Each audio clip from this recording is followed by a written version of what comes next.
자, 여러분들 도이치뱅크에서 금 가격이요 2031년까지 8,000달러에 도달할 것으로 예측을 한다고 합니다. 그래서 오늘은 제가 이 5,000달러 이하인 금 가격이 지금이 이제 폭등전 매수 기회인가 이런 얘기를 한번 해보려고 하는데요. 자, 그래서 이제 지금 보면 도이치뱅크에서도 아마도 이제는 이 기축통화가 바뀔 시기가 도래할 것이다. 그래서 새로운 세계 질서가 올 수도 있다. 이렇게 얘기까지 나오고 있어요. 이런 예측까지 하고 있는데요. 아마도 저도 진짜 몇 년 사이에 이런 뉴스가 나올 것 같아요. 이 기축 통화, 그다음에 달러 약세 이거 얘기하면서 결국 월가 뭐 특파원들 있잖아요. 월가에 뭐 누구누구 월가 브리핑 막 이런 하시는 분들이 이제는 나중에는 달러 약세와 기축 통화의 변화 이거에 대해서 얘기하면서 금과 은을 강조하는 뉴스가 아마도 몇 년 사이에는 아마 나올 겁니다. 그때 돼서는 제가 또 얘기를 해야죠. 해제를 하겠습니다. 내가 말했지 뭐 이렇게 하면서 그런 얘기 할 테니까 여러분도 한 번씩 예상해 보시고요. 그래서 요즘 뉴스를 제가 한번 보면서 해석해 드리면서 이 가격 한번 우리가 예측을 해보도록 하겠습니다. 자, 여러분들 좋아요랑 구독 한 번씩만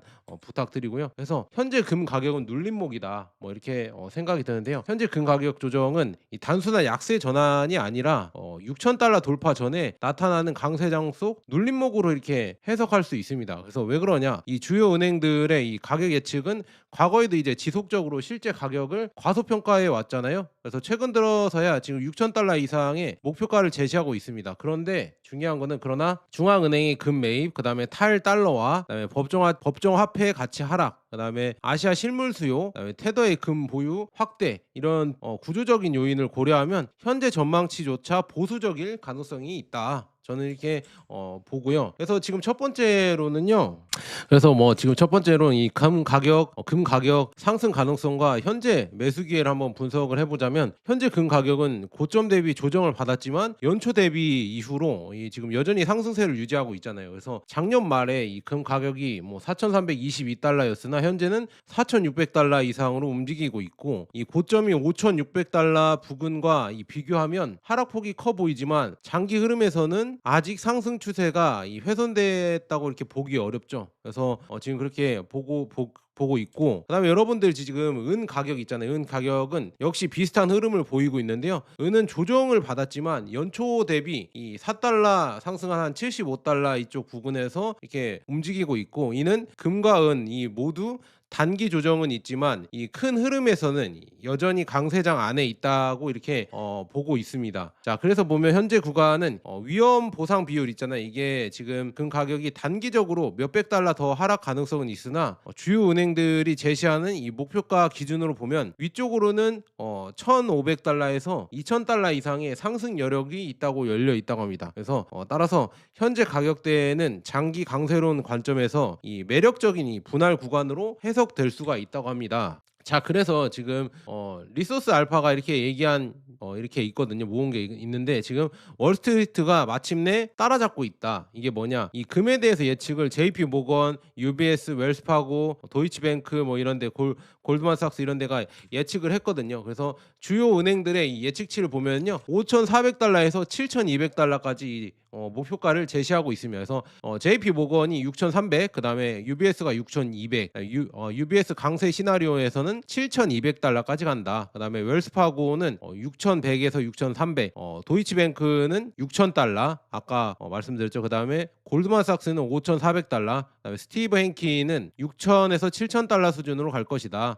그다음에 은 가격 전망은 금보다 더 공격적으로 제시되고 있습니다. 그래서 뱅크 오브 아메리카는요, 최소 135달러까지, 그다음에 최대 309달러 이 정도 은 가격이 갈 것이다. 그리고 시티그룹은요 150달러, 그리고 버스트 마제스틱 CEO인 키스 노이마이어는 100달러에서 130달러 이상까지 은 가격이 갈 것이다. 이렇게 예측을 하고 있습니다. 그래서 이제 현재 전망치도 과소평가되었을 가능성이 있다고 하거든요. 그래서 주요 은행들은 이 과거에도 이 금과 은 가격의 상승을 뒤늦게 반영을 했죠. 제가 작년에도 이렇게 금이랑 은 이렇게 리뷰해드리면서 이 은행들의 예측치가 오히려 자기들이 뭐 골드만삭스나 이런 데가 지금 4,000달러 했다가 넘어가니까 이제 5,000달러 갈 것이다 하니까 5,000달러 또 넘어가니까 막 6,000달러 막 이렇게 제시를 했었잖아요.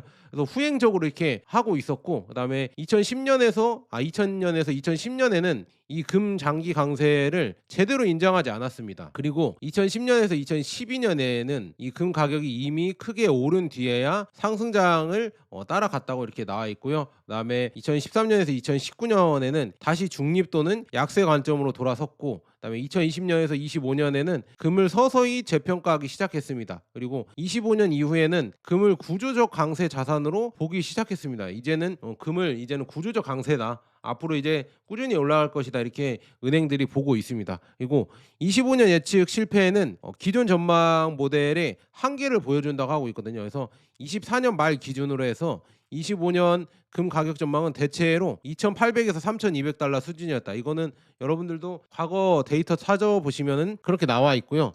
그러나 실제 금 가격은 4,550달러까지 상승한 것으로 언급된다. 그다음에 은 가격 전망은 은 가격이 진짜 45년 동안 오르지 않아서 거의 뭐 30에서 38달러 수준으로 가겠다, 다들 이렇게 예상을 했었거든요. 근데 은 가격은 실제 고점은 84달러로 이렇게 나왔었습니다. 그래서 이는 금과 은의 이 상승폭이 기존 은행권 전망보다 훨씬 컸음을 보여주고 있습니다. 그래서 앞으로도 이제 이게 기대가 되는 지금 상황이고요. 그래서 지금 금 가격을 이 상승을 뒷받침하는 이 구조적 요인이 뭘까 이렇게 보시면은 이 중앙은행의 금 매입이 지속되고 있습니다. 그래서 중앙은행은 단기 차익을 노리는 투자자가 아니라 이 국가 단위의 준비 자산을 운용하는 주체잖아요. 그래서 중앙은행이 금을 산다는 것은 이 달러와 미국 국채 중심의 준비 자산 구조를 일부 재편하고 있다는 의미이죠. 그리고 26년 1분기 중앙은행은 243톤의 이 금을 추가로 매입했습니다. 그 다음에 이는 전년 대비 3% 증가한 수치로 금 가격이 높은 수준임에도 이 공식 기관의 수요가 유지되고 있음을 보여주고 있죠. 그다음에 중요한 건 탈달러화 움직임이 금의 구조적 재평가를 만들고 있습니다. 그래서 금 가격 상승은 단순한 달러 약세만으로 설명하기 어렵습니다. 이 달러 인덱스는 달러가 다른 법정화폐 대비 얼마나 강한지를 보여주지만 금은 이 법정화폐 전체에 대한 대체 자산이죠. 그래서 장기적으로 보면 달러뿐만 아니라 모든 법정화폐가 금 대비 가치가 하락하고 있다는 것이 이렇게 해석이 가능하고요. 그다음에 미국의 이 재정 적자, 부채 증가, 달러 무기화 우려, 제재 리스크는 금의 전략적 가치를 높이고 있습니다. 그래서 이렇게 지금 금이 계속 구조적으로 상승을 하고 있고요. 그다음에 투자 수요가 강하게 증가하고 있죠. 26년 1분기 전체 금 수요는 전년 대비 2% 증가한 1231톤으로 나옵니다. 그래서 특히 실물 금괴와 코인 구매는 42% 급증한 473톤으로 기록됩니다. 이는 역대 두 번째로 높은 분기별 총량으로 투자자들의 실물금 수요가 강하다는 점을 보여주고요. 이 수요는 특히 아시아 투자자들이 주도한 것으로 언급된다. 인도나 중국이죠. 이렇게 지금 커지고 있고, 금 ETF 유입도 긍정적인 흐름을 보이고 있습니다. 그래서 20년 1분기 금 ETF 유입은 62톤으로 나옵니다. 이는 25년 1분기 230톤보다는 낮은 수준이다. 그러나 이 미국 펀드의 대규모 유출 이후에 ETF 유입이 이어졌다는 점은 금 투자 수요가 여전히 유지되고 있음을 보여주고 있고, 그다음에 보석 수요가 지금 투자 수요 보석 수요보다 이 투자 수요가 더 중요해지고 있습니다. 그래서 높은 금 가격으로 인해 보석 수요는 감소하고 있는데, 이 보석 제작 수요는 전년 대비 23% 감소한 335톤으로 나오고요. 반면에 이 골드바, 이 코인 이런 거 있죠? 이런 거, 그다음에 ETF, 중앙은행의 수요는 금 시장을 계속 지지하고 있습니다. 이는 금 시장이 이 소비재 중심에서 투자 자산, 이 준비 자산 중심으로 바뀌었음을 의미하고 있고요. 그다음에 아시아 투자자들의 실물 매수는 이 금과 은 가격을 지지하는 요인입니다. 그래서 아시아 투자자들은 실물 금괴와 코인을 적극적으로 매입하고 있는 것으로 언급이 됩니다. 그래서 이 서구 투자자들이 종이 자산을 중심으로 움직이는 동안 아시아에서는 실물 자산 확보가 이 수요가 강하게 나타나고 있습니다. 그래서 골드바나 실버바나 이런 거 많이 이렇게 보고 있잖아요. 그래서 지금 중국은 이 3월에 약 500톤의 은을 수입한 것으로 언급이 되고요. 그 다음에 은 가격이 이 조정받는 시기에 지금 중국은 대규모로 이 실물 은을 확보하고 있습니다. 이거가 아마도 태양광이나 전기차나 뭐 이런 수요가 커지기 때문에 실물을 그렇게 많이 확보를 하고 있다, 이렇게 볼 수가 있습니다. 그래서 여러분들도 혹시 뭐 실물 투자도 한 번씩 관심 가져보시는 것도 괜찮은 것 같거든요. 그래서 혹시나 제 거 왼쪽 하단에 제품 보기란이 있거든요. 이거 클릭해 주시면 링크가 뜨니까 한번 실물 이거 뭐 시세도 한번 파악해 보시면 좋을 것 같고요. 혹시 클릭만 해주셔도 저한테 이렇게 도움이 많이 되니까 여러분들 한 번씩 클릭 부탁드리고요.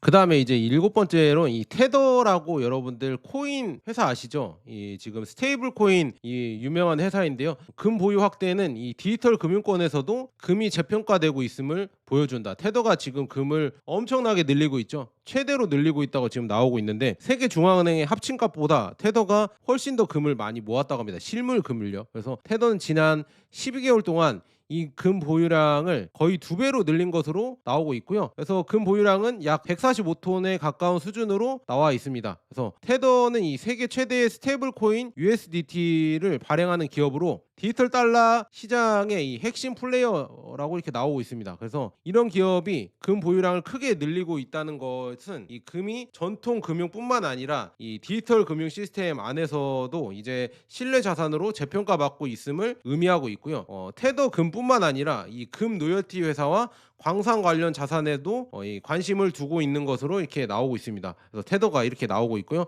이는 이 금 가격 상승뿐만 아니라 이 금 생산 생태계 전체에 대한 테더의 베팅으로 이렇게 알 수가 있다. 그러니까 스테이블 코인 회사도 이 금에 대해서 이렇게 더 이렇게 높게 쳐주는 거 봤을 때 금이 역시나 다시 또 이렇게 커질 수 있는 이런 시대가 오고 있다 이렇게 볼 수 있고요. 네, 은 가격도 한번 보셔야죠. 자, 지금 보면은요, 은이 지금 재평가 요인이 있습니다. 은 가격 상승 가능성도 있고 재평가 요인이 있는데요. 은은 이 산업금속이면서 이제 동시에 이 통화 자산의 성격도 갖고 있잖아요. 그래서 은은 지금 여기 보시면 태양광, 전자제품, 전력망 등 이 산업 수요와 밀접하게 연결되어 있고 동시에 역사적으로 금과 함께 화폐로 은화 아시죠? 은화 많이 사용됐었잖아요.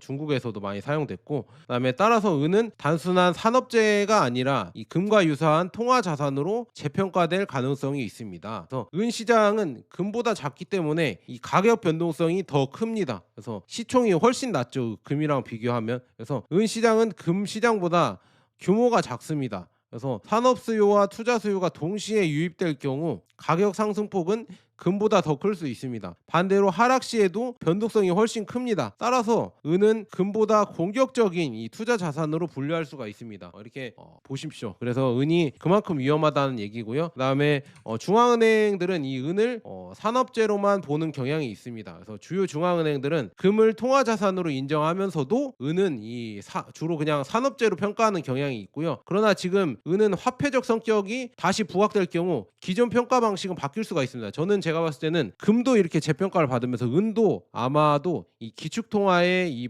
변화기에서 화폐로 아마 평가를 받을 거라고 저는 그렇게 예상을 하고 있습니다. 그래서 일부 국부펀드와 이 중앙은행이 은을 통화자산으로 인식하기 시작했다고 이렇게 나오고 있고 그다음에 이 흐름이 확대될 경우에는 은 가격의 이 재평가는 금보다 더 폭발적으로 나타날 수가 있다고 다들 예상을 하고 있고 그다음에 은 가격 전망은 금보다 훨씬 공격적입니다. 그래서 뭐냐 이 뱅크 오브 아메리카는 은 가격을 최소 135달러 최대 309달러까지 제시하고 있고요. 시티그룹은 150달러를 제시하고 있고 지금 뭐 키스 노이마이어 이분은 지금 100달러에서 130달러 이상으로 전망을 하고 있고 그다음에 이는 은이 금보다 더 큰 상승 탄력을 가질 수 있다는 이런 관점을 반영하면서 이렇게 은 가격을 예측을 하고 있다 이렇게 볼 수가 있습니다. 그다음에 어떤 분들이 광산주도 한번 봐달라고 하는데요. 저는 이 광산주는 투자하지 않습니다. 저는 투자 안 하려고 생각 중이고요. 그래도 한번 보자면 이게 왜 어렵냐면 광산주가 제 능력 밖이냐면 왜냐 이 고정 비용과 상승하는 이 금값을 만드는 레버리지 엔진이라고 나와 있는데 이게 어려운 게 뭐냐 여기 나와 있죠. 고정된 생산 비용이 광산에 들어가고요. 그다음에 급등하는 실물 금은 가격이 이렇게 반영되면서 기하급수적으로 이익률이 팽창됩니다. 그래서 엄청난 레버리지 효과가 나오거든요. 그래서 귀금속 채굴 기업의 이 주식은 이 광산주는 실물 자산의 이 가격 변동폭을 증폭시키는 강력한 금융 레버리지 수단이다. 이게 그러니까 막 3배 레버리지 막 5배 레버리지가 돼버리는 거예요. 그래서 실물 가격이 이 채굴 원가를 넘어 이제 상승하기 시작하면 추가로 오르는 금 가격의 대부분이 이제 기업 순이익으로 이렇게 직결되며 주가가 이제 폭발적인 실적 장세를 연출하거든요. 그러니까 이게 어려운 거예요. 이게 엄청나게 변동폭이 크다. 그래서 금 가격 안착 이후 펼쳐지는 이 광산주의 이 후행적 폭발 랠리가 있습니다. 이 필라델피아 금은 광산 지수와 그 다음에 금 가격 비율을 보면은요, 이게 장기적으로 이제 돌파 지점으로 돌파했다고 하는데 무서운 게 뭐냐? 역사적으로 이 금 가격이 먼저 치고 나간 후에 시장은 그 높은 가격의 이 지속성을 확신할 때 광산주가 무서운 속도로 이렇게 후행적으로 상승을 하거든요. 그래서 현재 2016년 이후 형성된 거대한 바닥 구간을 다지고 이게 나오고 있고 그다음에 장기 저항선이 완벽히 돌파할 경우 금 가격 수익률을 아득히 뛰어넘는 대상승 랠리가 촉발될 수 있다. 근데 이거는 여러분들 그냥 그렇게만 생각하시고요. 광산주를 굳이 해야 되나? 좀 위험합니다. 저는 그냥 금과 은만 해도 괜찮다고 저는 보고 있는데, 혹시나 관심 있으신 분들이 있어서 이렇게 그냥 대략적으로 이제 총론만 해드리는 거예요. 자, 그래서 지금 보시면 광산주의 투자의 본질은 뭐냐? 실물 금과 금 ETF 이런 피지컬 에셋에 투자한다고 하면은요, 기업 리스크는 제로잖아요. 그리고 파산 위험이 없는 순수 가치 저장 수단이고요. 그다음에 안정적인 장기 포트폴리오의 앵커가 될 수가 있죠. 그런데 중요한 건 광산 기업, 이 마이닝 기업이죠. 이 광산주에 투자하는 것은 하이 리스크 하이 리턴입니다. 그래서 에너지 비용의 급등, 인건비 상승, 지정학적 운영 리스크, 그다음에 광산 개발 지연, 자본 조달 리스크, 이런 리스크가 있기 때문에 하이 리스크고요. 그다음에 리턴도 엄청나게 크게 올라갑니다. 금이 2배 오를 때 이거는 뭐 5배, 6배 오를 수도 있거든요. 그래서 광산주는 금의 완벽한 대체가 아닙니다. 막대한 레버리지 초과 수익을 제공하지만 채굴 현장의 운영 리스크를 동반하는 고위험 베팅 수단이다. 그래서 이런 걸 명심하고 포트폴리오는 이제 여러분들 분배하는 거를 원칙으로 하세요. 근데 저는 안 합니다. 그냥 광산주는 워낙 변동성이 크고 이 멘탈 관리가 너무 힘드니까 굳이 이거는 하라고 말씀을 못 드리고요. 그 다음에 이제 금과 은을 여러분들 투자하시는데, 지금 이 시점에서 우리는 어떤 식으로 이렇게 고려하고 준비를 해야 되냐. 이 지금 보면 첫 번째는 현재 구간은 이 분할 매수 관점에서 접근할 수 있는 조정 구간이다. 그래서 금 가격이 단기적으로 추가 하락 가능성이 존재는 하거든요. 그러나 지금 6,000달러 이상을 목표로 보는 관점에서는 현재 가격대에는 여전히 상승 여력이 존재한다. 따라서 현재 구간은 몰빵보다는 이 분할 매수 전략이 적합한 구간으로 저는 해석이 되고 있고요. 그다음에 위험 보상 비율이 중요한 판단 기준이다. 이렇게 나와 있는데, 이거는 뭐 굳이 여러분들 이렇게 보시면 뭐 보시는데 그냥 그 정도 이렇게 그냥 짧게 넘어가면 될 것 같고요. 그다음에 세 번째로는 이 과거 은행의 전망보다 이 구조적 변화에 주목을 해야 되거든요. 그래서 주요 은행들의 전망은 과거에도 여러 차례 이 뒤늦게 상향되는 경향이 있었고, 그다음에 금 가격을 단순히 금리와 달러만으로 해석하면 현재 시장의 핵심을 놓칠 수 있다. 이 기축 통화, 이 달러 약세, 그다음에 패권의 변화, 이게 엄청 크거든요. 지정학적 위기랑. 그다음에 중앙은행이 매수하고 있고, 그다음에 탈달러와 그다음에 법정화폐 가치 하락, 아시아 실물 수요, 테더의 금 보유 확대가 이제 더 중요한 구조적 변수다. 기축통화, 무슨 말인지 아시겠죠? 이런 식으로 변하고 있고요. 인내심이 가장 중요한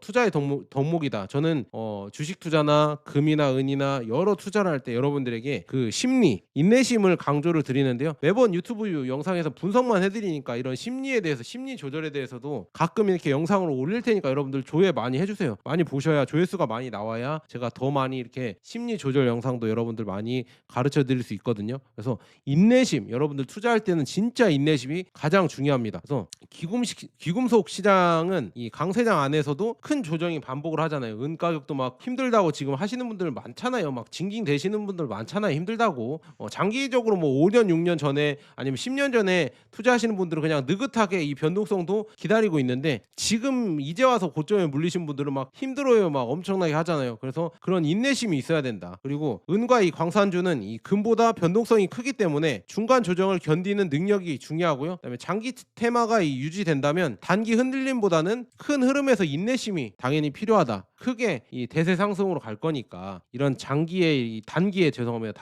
이런 큰 조정을 너무 힘들어하시면은 할 말이 없습니다. 인내심으로 버텨야겠죠. 그래서 종합 결론을 해보자면, 이 현재 금 하락은 이 뭐라고 해야죠? 이 약세장의 시작이라기보다는 이 6,000달러 이상을 향한 구조적인 조정 구간으로 여러분들 해석할 수가 있고요. 주요 은행들은 이 과거에도 이 금과 은 가격을 지속적으로 과소평가를 했고요. 그러니까 여러분들 이 가격이 오른 뒤에야 얘네들은 이렇게 나중에 이렇게 가격 전망치를 상향하는 경향이 있습니다. 그러니까 미리 여러분들 준비하시는 게 가장 좋고요. 현재는 이 중앙은행들이 얼마냐면 6,000에서 7,000달러를 전망하고 있습니다. 그래서 이 과거 패턴을 이렇게 고려해봤을 때 이거보다 더 많이 오를 가능성도 크다, 이렇게 말씀드리고, 금 가격 상승을 뒷받침하는 핵심 요인은 이 단순한 달러 약세가 아니라 앞서 말씀드렸다시피 이 지정학적, 이 기축통화의 이 패권이 변하고 있다. 그래서 중앙은행들이 금을 매입을 하고 있고, 그다음에 국채를 여전히 많이 줄이고 있죠. 그다음에 탈달러화가 진행되고 있고, 미국과 이란 전쟁에서 아마도 크게 이 패권이 흔들리는 시기가 올 겁니다. 그리고 달러 약세는 지속되고 있고, 지금 전쟁 중에도 달러 인덱스가 100을 못 넘고 있죠. 그래서 그런 달러 약세는